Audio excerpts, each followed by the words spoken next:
বর্তমান প্রজন্মের শিক্ষার্থী যারা আছে তাদেরকে ডিল করা অতীতের যে কোনো সময়ের শিক্ষার্থীদের চেয়ে বেশ কঠিন। তো এই প্রজন্মের শিক্ষার্থীদের জন্য আলোকিত সমাজ, একটা ন্যায় ভিত্তিক সমাজ, একটা সুন্দর সমাজ গড়ার প্রত্যয় নিয়েই মূলত হাসানা ফাউন্ডেশন 2025 সালের ফেব্রুয়ারিতে আমরা যাত্রা শুরু করেছি এবং একটু একটু করে আমরা আমাদের পরিকল্পনাগুলো সামনের দিকে এগিয়ে নিয়ে যাচ্ছি। প্রত্যেকটা অভিভাবক তার সন্তানের শিক্ষা জীবন নিয়ে, তার ক্যারিয়ার নিয়ে যারপরনায় চিন্তিত। এক্ষেত্রে হাসানা ফাউন্ডেশন যদি উজ্জ্বল উদাহরণ সৃষ্টি করতে পারে, আলোকবর্তিকা হয়ে ভূমিকা রাখতে পারে, আমার বিশ্বাস বাংলাদেশ মানুষের হৃদয়ের মণিকোঠায় এই প্রতিষ্ঠান ইনশাআল্লাহ স্থান করে নিবে। 5-10 বছর বাংলাদেশে একটি সফট ইসলামিক রেভলিউশন হয়েছে।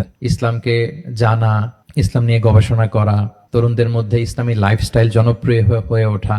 আমি অনেক তরুণদের দেখি যে তারা দাড়ি রাখে, তারা টাকনুর উপরে কাপড় পরে। তো এই প্রবণতা বেড়েছে।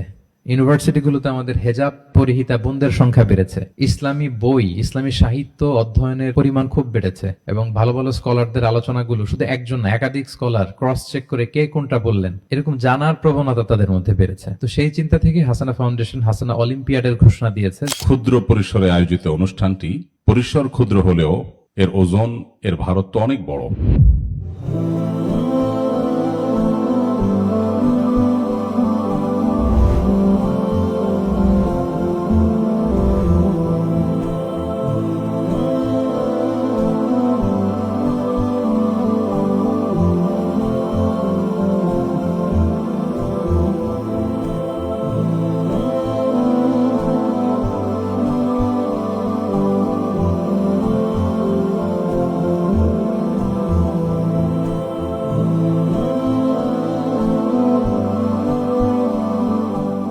হাসানা ফাউন্ডেশনের প্রধান কার্যালয়ের উদ্বোধনী প্রোগ্রামের আজকের এই মোবারক এই মহতে আয়োজনের উপস্থিত সম্মানিত সুধী, সম্মানিত মেহমানবৃন্দ, শুরুতেই আপনাদের সবাইকে জানাচ্ছি আন্তরিক অভিনন্দন এবং উষ্ণ শুভেচ্ছা।